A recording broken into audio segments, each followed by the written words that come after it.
제가 오늘 참 행복합니다. 우리 사랑하고 또 존경하는 우리 친구 목사님이 목회하시는 교회에 예배를 같이 드릴 수 있다는 것이 행복하고, 또 예배를 목숨처럼 여기시고 또 교회 나오기를 일주일 동안 가장 사모하시다가 즐거운 마음으로 교회를 오신 여러 성도님들과 함께 예배를 드린다고 하는 것이 얼마나 기쁜지 제가 이렇게 참 감사하고 행복하고, 여러분도 같은 감사와 행복한 마음으로 함께 예배 드릴 수 있기를 바랍니다. 저도 한국에 올 때, 한국에 가면 부모님이 계시지 이런 생각하고, 그 다음에 또 하나는 한국에 가면 친구가 있지 하고 우리 이영록 목사님을 생각을 하게 돼요. 이렇게 오랫동안 저도 지나고 보니까 그 목사님 옆에 있으면 이 복을 받는 것 같아. 우리 목사님하고 사모님이 하나님의 특별한 은혜를 받으신 분들 같아요.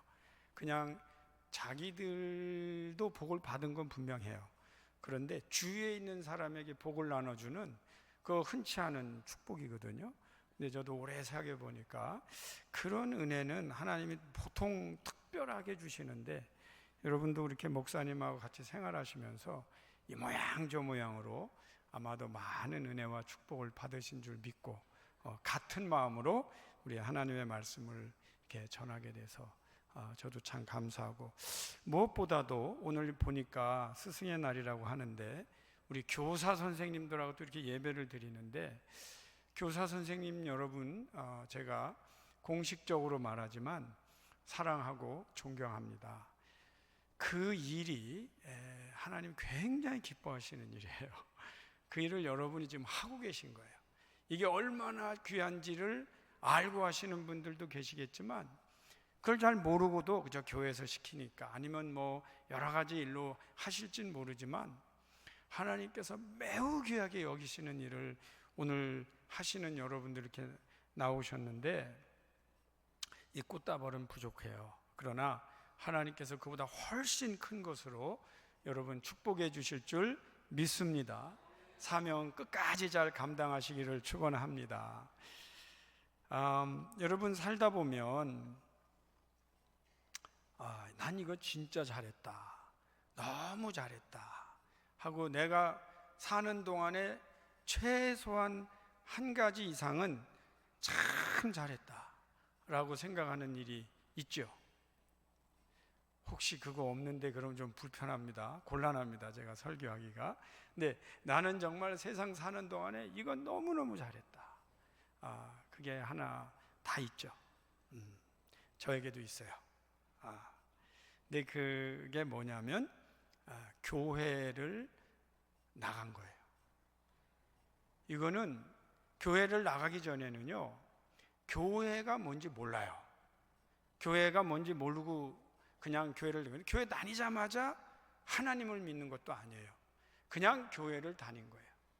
그런데 교회 가서 하나님도 믿고 좋은 목사님도 만나고 좋은 전도사님, 좋은 선배, 좋은 후배 이렇게 만나다가 정말 중요한 거는 교회 가서 은혜를 받은 거예요. 이 은혜를 받고 나니까 그 이후로 오늘날까지를 회고해 볼 때 내 인생에서 이보다 더 잘한 일은 없고 이보다 더 큰 역사는 없고 너무너무 잘한 거예요. 오늘 여러분 교회 이렇게 다니시는 거 축하드려요. 축하드려요. 여러분은 제가 보니까 교회를 앞으로 안 다니기는 틀린 분들이에요. 왜냐하면 교회를 잘 다니는 분들은요, 나가지 말라고 그래도 담을 넘어서라도 교회 가고, 할렐루야, 갔다 왔다고 매를 맞고 혼이 나도 다시 교회 가고, 할렐루야. 이 교회 다니는 분들이 여기에 하나님의 어떤 은혜가 있는지를 알고 있기 때문에 심지어는 교회를 안 다니면 죽을 것 같아서, 내가 하나님 앞에 가서 기도하지 않으면 죽을 것 같아서 교회를 나오는 분들이에요. 할렐루야. 저는 교회를 개척을 했어요. 개척을 했는데 우리 교인들을 보면은 저를 포함해서 교회를 안 다녔다면 지금 살아있지도 못할 분들이 꽤 많아요. 난 그래서 우리 교인들에게도 가끔 물어봐요. 내가 하나님을 만나지 못했다면, 내가 교회를 다니고 은혜를 받지 않았다면 지금 이 자리에 없을 것 같은 분들 손 들으라고는 하지만 들지 말라고 해요. 불편하니까. 마음으로 들으라고 그래요. 마음으로. 여러분, 지금 내가 하나님 못 만났으면, 내가 교회를 다니지 않았으면 지금 내가 인생이 어떻게 됐을 겁니다 하는 건 나중 문제예요.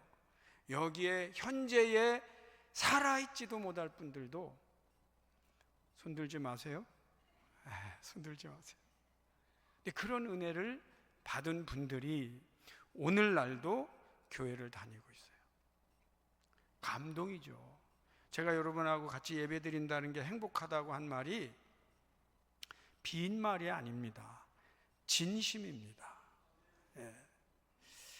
그런데 이제 교회 다니고 은혜 받은 것 중에서 또 누구하고도 비교할 수 없는, 이거는 누구한테도 빼앗길 수 없는, 누구한테도 양보할 수 없는 큰 은혜를 입었어요. 그게 뭘까요? 그게 사실은 목사가 된 거예요. 여러분은 제가 목사 됐다고 하니까 감동이 없는데 처음부터 다시 하겠어요. 아멘 좀 해주세요. 제가 진짜 은혜 받고 감사하고 감동이고 빼앗기고 싶지 않은 게 있어요. 그게 뭐냐면 목사가 된 거예요. 아유, 좀 낫네. 근데 이게 제가요 요즘 조금 이상한 걸 느껴요. 목사가 된다고 그러면 말리는 분들이 계세요. 근데 그거 진짜 몰라서 그래요.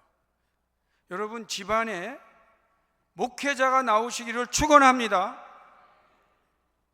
아니면 조금 늦었는데 지금이라도 갈등하거나 내가 할 수 있을까 고민하는 분들 계시면 목회자가 되시기를 축원합니다. 이게요, 제가 목회를 해보니까 뭐를 깨달았냐면 엄청난 은혜를 깨달았어요. 그게 여러분에게도 함께 하시길 원하는데, 하나님께서 죽이지는 않으신다, 그런 은혜를 깨달았어요. 여러분, 큰 은혜 아니에요? 하나님께서 먹이신다, 하나님께서 죽이지는 않으신다. 근데 제가 얼마나 큰 은혜를 받았냐면 하나님께서 저에게 말씀해 주셨어요. 내가 너에게 일용할 양식을 주리라. 여러분, 내가 하나님의 나라 갈 때까지 일용할 양식을 개런티, 보장해 주셨는데 혹시 이거보다 더 큰 은혜가 있을까? 네? 하나님께서 저에게 너 일용할 양식을 주겠다. 하나님께서 고난도 좀 받죠. 목회하다 보면 어려움이 있죠. 그런데 살려주시죠. 죽이지는 않으시고 보호도 해주시고 피할 길도 주시고, 하나님께서 이렇게 보호해 주시는 것 같이 행복한 일이 없어요. 너무너무 감사해요. 그런데 주위에 보면은 이렇게 목회자가 되는 걸 말리기도 하고, 요즘은 또 목사 되는 것보다 세상에 나가서 잘 되는 게 더 잘 되는 줄 알고 있고, 근데 그렇지 않아요. 저는 다시 태어나면, 너 다시 태어나면 뭐 될래? 그래도 저는 목회자가 되겠다고.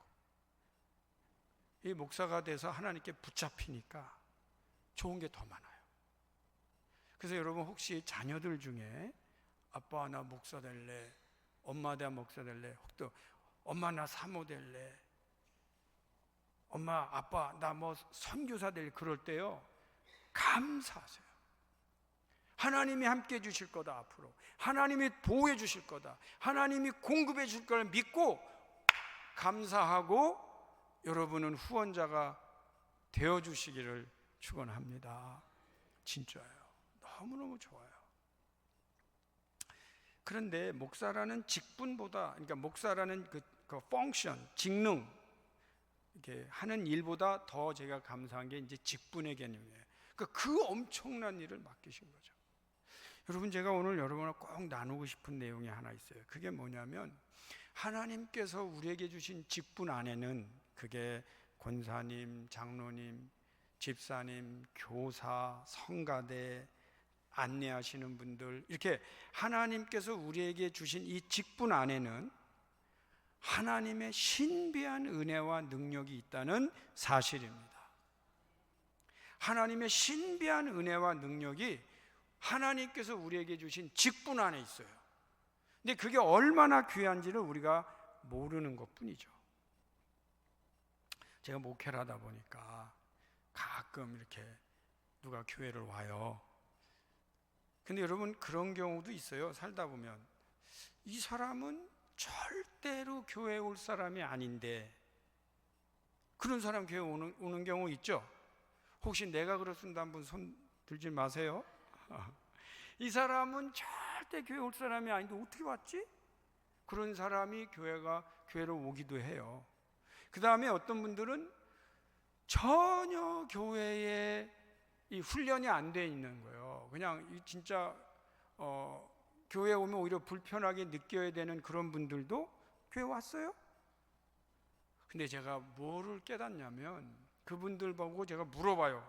어떻게 이렇게 세상에서 지금 40년, 50년 살다가 교회를 나오셨냐고 그러면은 거의 공통적으로, 사실은 제가 교회도 안 다니고 세상에서 이렇게 살다가 인생에 막 이 위기를 닥쳤는데 교회를 나온 것은 나를 위해서 기도해 주셨던 우리 엄마 때문에 또는 아버지 때문에. 근데 좀 어떤 분이 이렇게 말해요. 할아버지, 할머니가 나를 위해서 어렸을 때 그렇게 기도해 주셨는데 내가 모르고 세상에 살다가 이제 그분들 다 돌아가시고, 그리고 인생 살다가 그분들의 기도가 생각이 나고 그분들의 기도로 인하여 하나님께서 교회로 부르신 거예요. 그때 제가 뭘 느끼냐면 그분들의 기도를 그분들은 살아계실 때 못 받지만 돌아가셨어도 하나님은 기억하고 응답 주신다. 그런데 그분들이 어떤 분들이냐? 저희 아버지가 장로님이었어요. 저희 할머니가 권사님이었어요. 우리 할아버지가 옛날에 교회 세운 분이, 이런 분들인데 그 세상에 살다 보니 잘못될 수 있잖아요. 근데 그 잘못된 죄악 가운데 있는 사람을 끌어다가 교회로 앉힐 수 있는 이 신비한 은혜를 뭐로 설명할 수 있어요? 제가 가끔은 집회를, 교회 부흥회를 하는데 유난히 은혜 받는 분들이 계세요. 어떤 때는 막 기도해 주면 너무너무 통곡을 해요. 이제 기도해 주고 나서도 기도하다가도 또 어떤 분 물어봐요. 왜 그렇게 마음이 아프냐? 그러면은 그분들이 하는 일 중에 놀라운 고백들을 해요. 그 고백이 뭐냐면, 나를 위해서 그렇게 기도해 주시던 엄마가, 나를 위해서 그렇게 기도해 주시는 아버지가 내가 교회 나가는 걸 못 보고 가셨는데 이제 나왔다는 거야. 이제 나와서 내가 은혜를 받는데, 이제는 옛날에는 안 나간다고 막 이리 하고 이리 도망다니던 모습 안에서 막 회개가 일어나는 거죠. 여러분, 우리 가끔 기도하다 보면 지칩니다. 그리고 가끔은 이런 생각이 들어요. 하나님 내 기도 들어주시나? 우리 저 망나니 같은 아들이, 우리 저 참 철부지 같은 딸이 교회 나올까? 이런 참 지칠 때가 있어요. 근데 놀라운 것은요, 하나님께서는 그 기도를 듣고 계세요. 그리고 반드시 응답해 주세요. 더 좋은 거는 내가 살아있을 때. 그러나 내가 살아있을 때 내 눈으로 못 봐도 하나님은 그 기도를 결코 외면하지 않으세요. 좀 힘들고 어려워도 직분자 여러분, 그 귀한 직분을 귀한 줄 알고 잘 감당해 주시기를 축원드립니다. 오늘 말씀이 그거예요. 사실은 이 디모데에게 하시는 말씀 가운데 나를 능하게 하신 그리스도 예수 우리 주께 내가 감사함은 나를 충성되이 여겨 내게 직분을 맡기셨다. 내게 직분을 맡기셨다. 그런데 내가 전에는 비방자요, 박해자요, 그 다음에 폭행자였으나, 아유, 나쁜 사람이었네.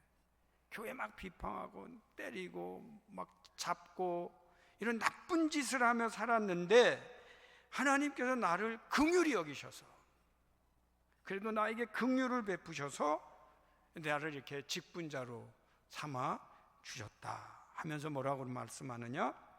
우리 주의 은혜가 그리스도 예수 안에 있는 믿음과 사랑과 함께 넘친다. 나에게 지금 넘친다. 하나님의 은혜가 넘쳐요. 근데 제가 이 말씀을 들으면서 은혜를 받는 부분은 다 은혜스럽죠. 너무너무 은혜스러운데도 마지막에 이 고백 때문이에요. 믿보다 모든 사람이 받을 만한 이 말이요, 그리스도 예수께서 죄인을 구원하시려고 세상에 임하셨어요. 예수님께서 죄인들을 구하려고 세상에 임하셨어요. 그런데 그리스도께서 죄인을 구원하시려고 세상에 임하셨다 하였도다. 그리고 뭐라고 말하냐면 죄인 중에 내가 괴순이라 그랬어요. 이 교회 생활을 하다 보면은요, 하나님의 은혜를 많이 받는 분들이 자기가 얼마나 죄인인가를 깨달아요. 이 다른 말로 바꾸면 하나님의 은혜를 많이 받지 못하면 내가 죄인이라는 걸 잘 못 깨달아요. 그래서 어떤 생각을 하냐면 이 교회에 나만한 의인이 또 어디 있어, 이렇게 생각을 해요. 나는 의인이지, 그래도 나는 잘났지. 근데 은혜 받은 분들의 모든 고백은, 정말 은혜 받은 분들의 모든 고백은 내가 죄인이다 정도가 아니에요. 내가 죄인 중에 괴수다 그래요. 사실 제가 존 웨슬리라고 하는 우리 이제 성결교회 그냥 조상과 같은 파더가 한 분 계세요. 영국 분인데 그분의 생애와 신학에 대해서 이제 책을 썼어요. 우리 교회에 계신 협동 목사님 유재성 교수님이 그 제 책을 교과서로 쓰고 있어요. 그만큼 이제 신학교에서 다 쓰는데, 그분은 평소에 뭐를 가르쳤냐면 그리스도인들은 살 때 완벽하게 살아야 된다. 그거를 이제 소위 말하면 크리스찬 퍼펙션이라는 용어를 써요. 그리스도인의 완전. 그러니까 그분은 도덕적으로 흠이 없으려고 노력을 해요. 정말 한 점 부끄러움이 없이 살려고 노력을 해요. 그리고 사람들에게 다 그렇게 살으라고 막 설교해요. 그런데 그분이 돌아가실 때 사람들이 이제 모여 있죠. 사람들이 이렇게 모여 있어요. 그럼 그분이 뭐 읽으려고 그래요. 그리고 뭐라도 쓰려고 좀 못 써요. 이제 비서도 이렇게 옆에 있고 지인들이 몇 명 있는데, 글쎄 이분이 뭐라고 그러시냐면 나는 죄인 중에 괴수다 그랬어요. 그러면 평소에 나도 죄인이고 여러분도 죄인이다 이렇게 말하던 분이 죽으면서 나는 죄인 중에 괴수다 그러면 삶의 일치가 있잖아요. 그런데 평소에는 의롭게 살아라, 죄 짓지 말고 살아라, 죄로부터 해방받고 막 이렇게 강조하던 분이 갑자기 돌아가시기 직전에 나는 죄인 중에 괴수다 그러니까 그 비서께서 믿을 수가 없거든. 그래서 물어봐요. 사실입니까? 이게 진심입니까? 라고 물어봐요. 왜냐하면 말이 안 되는 것 같잖아. 근데 그때 이분이 정신이 희미함에도 불구하고 사실이다. 나는 죄인 중에 괴수다. 근데 저는 그 고백이 진심이라고 믿는 거예요. 내가 그분의 연구를 방대하게 했지만 왜 그러냐? 하나님 앞에 살아보니까 내가 잘한다고 한 게 막 태산같이 있고 사람들은 나를 칭송하고 그러죠. 그런데 나를 하나님 앞에 비춰보니까 이거 내가 죄인이다 는 것을 고백한 거예요. 여러분, 저희가 하나님을 믿으면 믿을수록, 은혜를 받으면 받을수록 내가 얼마나 부족한 존재인가. 하나님 앞에 나와서 회개하지 않을 수 없는, 그런가 하면 하나님 앞에 나와서 나 같은 죄인을 사랑하시되, 얼마나 사랑하셨냐면 나 같은 죄인에게 직분을 주셨다는 이 사실에 여러분 감동하시고 눈물로 감사기도 할 수 있기를 축원합니다. 저도 목회를 하면서 직분은 뭐냐 깨달았어요. 교과서가 가르쳐 준 게 아니에요. 책이 가르쳐 준 게 아니에요. 기도하고 말씀을 증거하고 목회하면서 깨달은 게 뭐냐면, 직분은 나같이 부족한 사람에게, 나 같은 죄인에게 거룩한 하나님의 일을 하라고 맡겨주신 것이 직분입니다. 나 같은 죄인에게, 나같이 부족한 사람에게도 거룩하신, 이게 사실 이 거룩함이 나같이 부족한 사람에게 들어오면 이 거룩함이 때가 묻어요. 이 거룩함을 상실할지도 몰라요. 그런데 이 거룩한 일을 나같이 부족한 사람에게 네가 좀 해줄래? 이 거룩한 일 해줄래라고 맡긴 것이 바로 직분이다, 그런 거예요. 제가 아까 목사 얘기를 했죠. 혹시 제가 잘나서 그렇게 목사 된 게 감사하다고 그러고 잘했다고 그랬을까요? 반대예요. 누구보다도 못났는데 아니 어떻게 그 거룩한 일을 하라고 하나님께서 맡기셨나, 이걸 생각하면 감당할 수 없는 은혜라는 거죠. 오늘 직분 받으신 분들 있죠. 여러분 집사님, 권사님, 장로님, 두렵고 떨림으로 하나님 나라 가실 때까지 그 직분 감당 잘 하실 수 있기를 축원합니다. 두 번째로 제가 깨달은 게 있어요. 목회하면서 이제 저는 너무 감사한 게, 목회를 이렇게 개척을 해서 이제 22주년 맞이했거든요. 근데 목회를 하면서 배우는 게 너무 많아요. 그래서 저는 많은 분들에게 목회하라는 거, 목사하라는 거예요. 그만큼 귀한데, 직분 감당을 잘하는 것이 오히려 그분에게 축복이라는 걸 보게 됐어요. 이 교회 오면은요, 이렇게 잘하는 사람도 있고 못하는 분도 있고 다 각양각색인데, 그래도 맡기면 그거 해요. 근데 이 해내는 분들을 보면 이게 곧 그분에게 축복이에요. 뭐 예를 들면 평소에 말도 잘 못해요.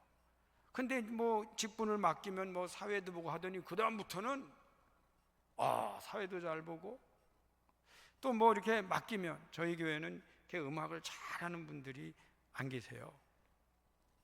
인원이 별로 없어. 그러니까 이제 조금 하는 분들 자꾸 맡겨요.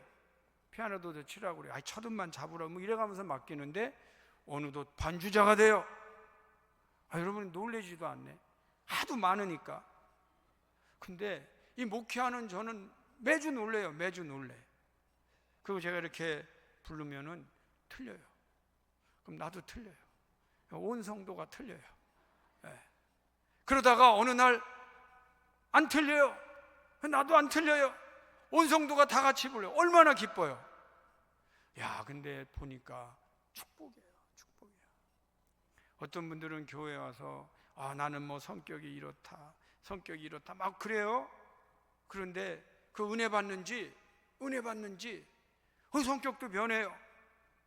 여러분 가정 불화 있던 분들이 가정에 화합이 일어나요. 그거 축복 아니에요? 아닌가 보다. 여러분 가정에서 이 불화가 있던 분들이 교회 다닌 뒤로 가정이 화합이 일어나요. 은혜 받아요. 그거 자기 축복이지. 누가 우리 가정을 그렇게 만들어줘요? 누가 우리 인생을 그렇게 살아줘요? 야, 직분 감당 잘하는 것은 곧 나에게 축복이다 는 사실을 알게 되면서 저도 목회를 하고 또 제 아내도 목사고 또 우리 아들들도 있어요. 근데 그 다 교회 봉사하다 보니까 그거 배우는 게 다 교회에서 배우는 거예요. 그래서 여러분이 저기 정치하는 분들이나 방송에서 왜 잘 나가는 분들이나 노래 유명한 가수들 이런 사람들 있죠? 다 뒷조사해 보세요. 거의 다 교회에서 자란 분들이에요. 그 왜 그렇게 잘하냐? 교회에서 은혜 받고 하다가 그 기능이 막 하나님께서 부어주신 거예요. 그러니까 그걸 가지고 저는 우리 교회에서 가르치는 내용이 있어요. 중고등부 학생들에게 돈 내고 어디 가서 가르치지 마라. 그냥 교회에서 직분 감당하게 해라. 찬양팀 하게 하고 뭐 하고 의자를 날려도 교회에서 키우라고 그러는데 제가 사실 그 뭐 과장돼서 말하는 게 아니고요. 돈 내고 어디 가서 배운 애들보다 교회에서 큰 아이들이 사회생활도 훨씬 잘하고 취직도 잘하고 사업도 잘하고 그래서 내가 그래요. 그거 교회 저기 학원에다 바치지 말고 교회 일하게 하고 헌금하라고. 헌금. 내가 볼 때는 신앙도 잃어버려, 돈도 써, 애들도 찌질이가 난 마음에 안 들어. 그 교인들이 잘 모르는 것 같아요. 좀 답답해요. 다 교회에서 은혜 가운데 너무너무 잘 크는 걸 보면서 난 중고등부 청년의 어린이 주일학교들 교회에서 크면서 하나님께서 주시는 축복을 받아 그걸 누적시켜 나가죠. 그래서 직분 감당 잘하는 것은 곧 그들에게 축복이다. 할렐루야. 마지막으로 하나만 더 하겠어요. 제가 교회 생활을 하면서 또 깨닫는 거예요. 이게 교과서가 가르쳐 준 게 아니에요. 목회하면서 깨닫는 건데 이게 직분 감당을 잘하는 거는 다음 세대에게 막 축복을 이렇게 흘려보내는 일이에요. 그래서 이 직분을 잘 감당하면 후손들이 잘 돼요. 믿습니까? 믿습니까? 예, 아멘이에요. 사실이에요. 근데 이게 중간에 이게 끊기는 경우들을 가끔 봅니다. 끊겨요. 근데 이제 이게 왜 끊겼나? 저는 한국 사회나 우리 기독교인들 기독교 역사 몇백 년을 볼 때 왜 끊겼나? 저 한마디로 요약합니다. 하나님께서 축복 주셔서 좋은 걸 많이 받은 분들이 하나님께 영광을 돌리면서 이게 하나님의 나라와 영광에서 사용한 게 아니고 자기가 잘 되거나 자식들 잘 되라고 그 귀한 축복과 영광을 이제 세상적으로 잘 되는 데 쓴 거예요. 근데 결과적으로 저는 이렇게 표현을 해요. 저 자신을 포함해서 우리 교회 나 그 책임 못 진다. 세상에 나가서 어떻게 살게 되는 거 세상이요 그렇게 만만하지 않습니다. 세상이 지금 공격하는 것은요 학력과 상관없어요. 다시 말씀드리면 똑똑한 사람들이라고 타락하지 않을까요? 세상에서 높이 올라간 사람들이라고 안전할까요? 지금은요 세상은 이제는 바이러스가 된 거예요. 보이지 않는 적들이 무수히 공격할 때 그거를 막아낼 수 있는 힘은 방패는 이제 사라진 시대예요. 이제는 그분이 가지고 있는 믿음밖에 없어요. 하나님께서 하나님과의 관계 안에서 본인이 사탄아 물러가라 할 정도의 이 능력을 갖추기 전에는 막을 길이 없어요. 가둬놓고 살 수는 없잖아요. 이제는 그들이 은혜를 받아야 돼요. 근데 부모님들이 참 은혜 가운데 하는 분들은 자녀들이 은혜를 받더라고. 그래서 교회 오면은 어떤 분은 학생 청년들은 막 5년 10년 동안 이 기본기 가르치다가 떠난 사람도 있고 남은 사람도 있고 아직도 기본기가 안 되는 사람들이 있어요. 그분들은 어떤 분들이냐? 부모님들이 안 믿어. 그 어떤 건지 보고 배운 게 없어요. 그런데 그래도 오면은 목사가 뭘 시키고 뭐 하면 해내. 근데 가만히 보면 그래도 부모님들의 어깨너머로 배운 그 뿌리가 있는 신앙인들이 있어요. 너무 쉬워요. 그래서 저는 목회를 해보니까 부모가 도와주면 자녀들 은혜 받게 하는데 진도가 빨라요. 근데 이 부모님들이 안 도와주면 아무리 진도 나가도 참 힘들어. 그런 걸 보면서 우리 먼저 믿은 분들이 사명이 참 중요하다. 그리고 한 번 잘 되는 것보다 마지막까지 잘 되는 게 중요하다. 그리고 나만 잘 되는 것보다 자녀와 후손들이 잘 되는 게 중요하다. 그렇다면 저희는 이제 하나님 나라 갈 때까지 사명 감당을 잘해야 돼요. 이제 30년이 넘게 제가 목회하면서 거의 한 번도 빼놓지 않고 하는 기도가 있어요. 예, 그 기도는 제가 볼 때 거의 안 빼먹고 해요. 그 기도가 두 개예요. 무조건 저는 기도하면 감사 기도예요. 두 번째 기도는 사명 감당 잘하게 해달라고 기도해요. 지금도 하나님 감사합니다. 제가 우리 사랑하는 목사님 교회에서 이렇게 예배드리게 그 기도하고 나서 하나님 제가 하나님께 받은 사명 감당 잘하도록 도와주세요. 힘주세요. 라는 기도, 이 두 가지 기도는 빠뜨릴 수도 없고 빠뜨린 적도 없어요. 사랑하는 성도님 여러분, 존경하고 사랑하고 정말 하나님 나라 갈 때까지 동역자 되신 여러분, 하나님 나라에서 만날 때까지 사명 감당 잘하게 해달라는 기도도 빠지지 않고 할 수 있기를 축원합니다. 기도하겠습니다.